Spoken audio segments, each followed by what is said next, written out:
Hi, hello, welcome to my channel Vamsi Homeo Clinic.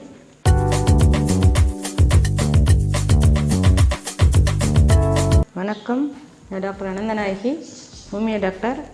இன்றைக்கி தான் சேனலை முதல் முறையாக பார்க்குறீங்கன்னா வம்சி ஹோமியோ கிளினிக் அப்படிங்கிற சேனலை சப்ஸ்கிரைப் பண்ணிவிட்டு பாருங்கள். நான் போடுற வீடியோலாம் உங்களுக்கு பிடிச்சிருந்துச்சின்னா லைக் பண்ணி, ஷேர் பண்ணி, கமெண்ட் பண்ணுங்கள். இன்றைக்கி நம்ம எதை பற்றி பார்க்க போகிறோன்னா, பெண்கள் வெள்ளைப்படுற கம்ப்ளைண்ட்னால் நிறைய அவதிப்பட்டுட்டு இருப்பாங்க.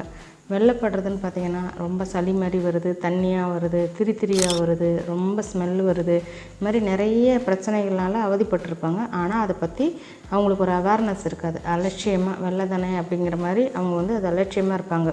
வெள்ளைப்படுறத நம்ம வீட்டு வைத்தியங்கள்லேயே நம்ம சரி பண்ணிக்க முடியுமா அப்படிங்கிறத நம்ம பார்க்க போகிறோம். நிறைய கண்டிப்பாக நம்ம முன்னோர்கள்லாம் வெள்ளைப்படுதலுக்கு வீட்டு வைத்தியங்கள் மூலமாகவே நல்லா சரி பண்ணியிருக்காங்க. ஆனால் இது நம்ம வீட்டு வைத்தியங்கள் செஞ்சும் நமக்கு சரி வரலைன்னா நம்ம கண்டிப்பாக மருத்துவரை தான் கன்சல்ட் பண்ணணும். இப்போ வெள்ளைப்படுறதுங்கிறது பீரியட்ஸுக்கு ஒரு வாரத்துக்கு முன்னாடியும் சரி, பீரியட்ஸ் ஒரு வாரத்துக்கு பின்னாடியும் சரி வர்றது நார்மலான ஒன்று. கர்ப்ப காலங்களில் வெள்ளைப்படுறது நார்மலான ஒன்று. பெண்கள் வயதுக்கு வர்றதுக்கு முன்னாடி கொஞ்ச நாளைக்கு முன்னாடி வெள்ளைப்படுறது இதெல்லாம் நார்மல்.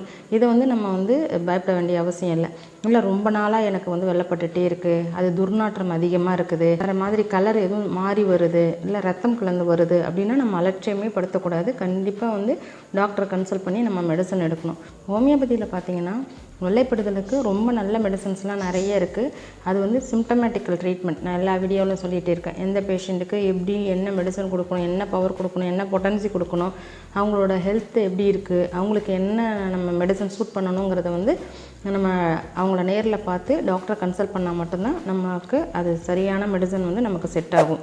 இப்போ வீட்டு வைத்தியங்களில் நம்ம என்னெல்லாம் சரி பண்ணலாம் அப்படின்னு பார்த்தோம்னா, ஃபஸ்ட்டு தயிரும் வாழைப்பழமும் தயிரும் கலந்து சாப்பிட்றதுனால நமக்கு நிறைய ஆரோக்கிய நன்மைகள் நமக்கு நிறையவே கிடைக்கும். ரெண்டுத்துலையுமே பார்த்திங்கன்னா கால்சியம் ஜாஸ்தியாக இருக்கிறதுனால பெண்களை வலுப்படுத்தும், எலும்புகளை வலுப்படுத்தும். வயிற்றுக்கு தேவையான நல்ல பாக்டீரியாக்களை கொடுக்கறதுனால வாழைப்பழமும் தயிரும் சேர்ந்து சாப்பிட்றது வெள்ளைப்படுதலுக்கு ரொம்ப நல்லது. இதை 15 வயசுக்குள்ளார இருக்கிற குழந்தைகள், இல்லை 15 வயசுக்கு மேலே இருக்கிறவங்கலாம் தாராளமாக எடுத்துக்கலாம். ஏஜ் அட்டன் பண்ணவங்க யார் வேணாலும், வெள்ளைப்படுறவங்க யார் வேணாலும் சாப்பிட்லாம். இதை ஒரு 20 நாளைக்கு நம்ம கண்டினியூஸாக சாப்பிட்டு வந்தோம்னா வெள்ளைப்படுதல் வீட்டிலே நல்லா சரியாயிடும். வெள்ளை எள் பார்த்திங்கன்னா வெள்ளைப்படுதலுக்கு ரொம்ப நல்லது. ஏன்னா நான் போன வீடியோவில் கூட சொல்லியிருக்கேன். எள்ளில் பார்த்திங்கன்னா நிறைய calcium, vitamins, minerals, vitamin E, அது மாதிரி இரும்புச்சத்து, நிறைய சத்துக்கள் இருப்பதனால வெள்ளை எள் பொதுவாகவே பெண்களோட உடல்நிலைக்கு ஏற்றதாக இருக்குது. அதுவும் குளிர்காலத்தில் பார்த்திங்கன்னா வரக்கூடிய இடுப்பு வலிகளுக்கெல்லாம் எள் வறுத்த எள் ஒரு ஸ்பூன் சாப்பிட்டா பெண்களுக்கு வரக்கூடிய இடுப்பு வலிகள் சரியாகும் அப்படிங்கிறத போன வீடியோவில் தான் நான் சொல்லியிருக்கேன். இப்போ எள் பார்த்திங்கன்னா என்னெல்லாம் பண்ணும் அப்படின்னா, இதில் இரும்புச்சத்து ஜாஸ்தியாக இருக்கும். இப்போ வெள்ளைப்படுதல் வந்துச்சுனாலே பெண்கள் அதிக பலவீனம் அடைஞ்சிருவாங்க, சோர்வு அடைஞ்சிருவாங்க. இது பார்த்திங்கன்னா ஹார்மோனல் இம்பேலன்ஸ்னால வரலாம், இல்லை மன அழுத்தத்தினால வரலாம், இல்லை வேறு விதமான கிருமி தொற்றுகள்னால கூட இந்த வெள்ளைப்படுதல் ஜாஸ்தியாக வரலாம். அது எல்லாத்துக்குமே பார்த்திங்கன்னா ஒரு ஸ்பூன் வறுத்த எள்ளை பெண்கள் தினமும் சாப்பிட்டு வந்தாங்கன்னா, நைட்டில் படுக்க போகிறப்ப சாப்பிட்டு வந்தாங்கன்னா அவங்களுக்கு வெள்ளைப்படுதல் கம்ப்ளைண்ட் ரொம்ப நல்லாவே சரியாகும். கொத்தமல்லி பார்த்திங்கன்னா எல்லா பிரச்சனைகளையுமே சரி பண்ணும். பெண்களுக்கான எல்லா பிரச்சனைகளும், வெள்ளைப்படுதலாக இருக்கட்டும், தைராய்டு பிரச்சனையாக இருக்கட்டும். இப்போ தைராய்டுக்கெல்லாம் பார்த்திங்கன்னா அந்த கொத்தமல்லியை சாப்பிட்றதுனால தைராய்டே சரியாகுது அப்படிங்கிற அளவுக்கு நம்ம சொல்லுவாங்க. கொத்தமல்லியில் அவ்வளோ ஆரோக்கிய நன்மைகள் கொட்டி கிடக்குது அப்படிங்கிறத ஏற்கனவே ஒரு வீடியோ போட்டிருக்கேன். அப்போ உங்களுக்கு நீங்கள் போயிட்டு பார்க்கலாம். இப்போ கொத்தமல்லியை ஒரு ஸ்பூன் எடுத்து ஒரு டம்ளர் தண்ணியில் நைட்டு ஃபுல்லாக ஊற வச்சு காலையில் ஏஞ்சி அந்த தண்ணியை நம்ம வடிகட்டி குடித்தோம்னா வெள்ளைப்படுதல் கிராஜுவலாக நமக்கு கம்மியாகிட்டே வருது. அரிசி கழுவுன தண்ணி வெள்ளைப்படுதல் கம்ப்ளைண்ட்டே நமக்கு சரி பண்ணும்.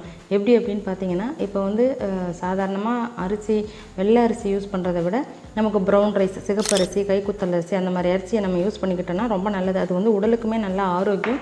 வேறு இந்த மாதிரி கொலஸ்ட்ரால், சுகரு, ப்ரெஷர், அந்த மாதிரி எல்லா கம்ப்ளைண்ட்ஸுக்குமே நமக்கு ரொம்ப நல்லது. அரிசியை பாலிஷ் பண்ணாத அரிசியாக கண்டிப்பாக இருக்கணும். வெள்ளை அரிசியாக இருந்தாலும் பாலிஷ் பண்ணாத அரிசியாக இருக்கணும். கொஞ்சம் தண்ணியை ஊற்றி நல்லா கழுவிட்டு 2-3 தடவை கழுவிட்டு அதுக்கப்புறம் கொஞ்சம் தண்ணியை ஊற்றிட்டு ஒரு 5லேருந்து 6 மணி நேரம் வரைக்கும் அதை நல்லா ஊற வச்சிட்டோம்னா, இல்லை அட்லீஸ்ட் ஒரு 2 மணி நேரமாவது நம்ம கண்டிப்பாக ஊற வைக்கணும். ஊற வச்சு முடிச்சிட்ட பிறகு அதை நல்லா கையை விட்டு நல்லா பிசையணும். கொஞ்சம் நாளைக்கு ஒரு 2 to 3 நிமிஷம் நம்ம நல்லா கை வச்சு நல்லா பிசைஞ்சு அந்த தண்ணி இருக்குது பார்த்திங்களா, அந்த தண்ணியை எடுத்து நம்ம குடிச்சிக்கிட்டே வந்தோம்னா நாள் முழுக்க அந்த தண்ணியை எடுத்து ஒரு 6லேருந்து 8 மணி நேரம் வரைக்கும் அந்த தண்ணியை குடிச்சிக்கலாம். கொஞ்சம் கொஞ்சமாக நம்ம குடிச்சிக்கிட்டு வந்தோம்னா கண்டினியூஸாக இது செஞ்சுக்கிட்டே இருந்தோம்னா நமக்கு வெள்ளைப்படுதல் கம்ப்ளைண்ட் வந்து ரொம்ப நல்லாவே சரியாகும். அதில் இயற்கையான பயோட்டின் வந்து ரொம்ப ஜாஸ்தியாகவே இருக்குது. உடலுக்கு தேவையான ஆற்றலை கொடுக்கும். மாதவிடாய் வந்து உதிரப்போக்கு ஜாஸ்தியாக இருக்கிறவங்களும் இந்த அரிசி கழுவின தண்ணியை குடித்தாங்கன்னா அவங்களுக்கு உதிரப்போக்கான கம்ப்ளைண்ட்ஸ்லாம் நல்லா குறையும். இப்போ துர்நாற்றம் வருது, வெள்ளைப்படுதலே வந்து நல்ல ஓடர் இருக்குது, ஒரு ஃபவுல் ஓடர் இருக்குது அப்படின்னா இந்த கண்டினியூஸாக இந்த அரிசி களைஞ்ச தண்ணியை நம்ம குடிச்சிட்டே வந்தோம்னா வெள்ளைப்படுதலும் சரி இந்த துர்நாற்றமும் சரி மறைஞ்சிடும். இளநீர் பொதுவாகவே வந்து நம்ம உடல் உஷ்ணத்தை தவிர்க்கும்னு சொல்லுவாங்க. இப்போ பெண்களுக்கு வந்து உடல் உஷ்ணத்தினால வெள்ளைப்படுற கம்ப்ளைண்ட்ஸ் இருந்துச்சுன்னா நம்ம இளநீரை எடுத்து அதில் ஒரு 4-5 சிட்டிகை சந்தனம், சுத்தமான சந்தனம் எடுத்துக்கணும். சாதாரண சந்தனம் எடுக்கக்கூடாது. சுத்தமான சந்தனத்தை அந்த இளநீரில் கலந்து ஒரு 5லேருந்து 10 நிமிஷம் வரைக்கும் அதை ஊற வச்சுட்டு அப்படியே அந்த தண்ணியை நம்ம எடுத்து குடித்தோம் அப்படின்னா வெறும் வயிற்றில் குடிக்கக்கூடாது. தண்ணி குடித்த பிறகு இந்த சந்தனமும் இளநீரும் சேர்ந்து நம்ம குடிச்சிக்கிட்டே வந்தோம்னா ஒரு 1 வீக் குடித்தாலே போதும். அடுத்தடுத்த வாரங்களில் பார்த்திங்கன்னா வெள்ளைப்படுதல் வந்து கம்ப்ளீட்டாகவே உடல் உஷ்ணம் தணிந்து வெள்ளைப்படுதல் வந்து நல்லா சரியாயிடும். அப்புறம் கற்றாழை வந்து நம்ம அழகுக்காக மட்டும்தான் நிறைய யூஸ் பண்ணுவோம். அது எல்லா கம்ப்ளைண்ட்ஸுக்குமே அருமருந்தாக தான் இருக்குது. கற்றாழை எடுத்துகிட்டு அதில் மேலே இருக்கிற தோலெல்லாம் நீக்கிட்டு உள்ளார இருக்கிற பல்ப் இருக்கு இல்லையா அதை குட்டி குட்டியாக வெட்டி அந்த சதைப்பகுதியை வெட்டி அதை தேனோட நல்லா தண்ணியில் அலசிடணும். நல்லா ஃப்ரெஷ் வாட்டரில் அலசுறப்போ அதில் இருக்கிற கசப்பு தன்மையெல்லாம் போயிடும். போன பிறகு ஒரு பாட்டிலில் நல்ல ஏர்டைட் கண்டெய்னரில் நம்ம வந்து அதை போட்டுட்டு அது கூட தேன் கலந்து அப்படியே ஊற வச்சிடணும். அப்போ கொஞ்சம் 1 நாள் 2 நாள் ஊற வைக்கிறப்ப என்ன ஆகும்னா அந்த தேனும் கற்றாழையும் கலந்து நமக்கு மருத்துவ குணங்கள் ஜாஸ்தி ஆகிடும். அதை எடுத்து டெய்லிக்கும் நைட்டில் படுக்க போகிறப்போ நம்ம ஒரு ஸ்பூன் சாப்பிட்டுட்டு வந்தோம்னா நல்ல வெள்ளைப்படுதல் கம்ப்ளைண்ட் சரியாகும். அப்புறம் சப்ஜா சீடு அப்படின்னு சொல்லுவோம் இல்லையா, இது வந்து திருநீற்று பச்சளை அப்படின்னு இருக்கு இல்லையா, அதனோட விதை தான் இந்த சப்ஜா வீடு. இது பார்த்திங்கன்னா சர்பத்து செஞ்சு குடிப்பாங்க, இல்லை ஐஸ்கிரீம்ஸில் நிறைய யூஸ் பண்ணுவாங்க. இது மாதிரி உடல் உஷ்ணம் இருந்துச்சுன்னா அதை தணிக்கிறதுக்காக சாப்பிடுவாங்க. ஆனால் இது வெள்ளைப்படுதலுக்கு ரொம்பவே நல்ல ஒரு மெடிசன். இது ரொம்ப உடல் உஷ்ணத்தை தணித்து குளிர்ச்சியை தருவதனால இந்த சளி பிடிக்கிறவங்க, கர்ப்பிணி பெண்கள்லாம் வந்து அவாய்ட் பண்ணுறது ரொம்ப நல்லது. ஏன்னா இது உடலுக்கு தேவையான குளிர்ச்சியை அளவுக்கு அதிகமாக தரும். இப்போ சப்ஜா விதையை நம்ம எப்படி எடுத்துக்கணும்னா ஒரு 2 மணி நேரத்துக்கு நல்லா ஊற வச்சு மிக்சியில் நல்லா அரைச்சிட்டு அதை பாலோட கலந்து நல்லா கொதிக்க வச்சுட்டு நம்ம குடிச்சிக்கிட்டே வந்தோம்னா நைட்டில் குடிக்கிறது ரொம்ப நல்லது. நைட்டில் குடிச்சிக்கிட்டே வந்தோம்னா வெள்ளைப்படுதல் கம்ப்ளைண்ட்டாக சரியாகும். அப்புறம் சுக்கான் கீரை அப்படின்னு கேள்விப்பட்டிருக்கீங்களா? சுக்கான் கீரை வந்து எல்லாத்துக்குமே நல்லது. ரத்த அழுத்தத்தை குறைக்கும், மன அழுத்தத்தை குறைக்கும், குடல் புண்களை ஆற்றும், வாய் புண்களை ஆற்றும். அது ரொம்ப நல்லது. இப்போ சுக்கான் கீரை வந்து வெள்ளைப்படுதலுக்கு ரொம்ப நல்லாவே நல்ல மெடிசன்ஸ்.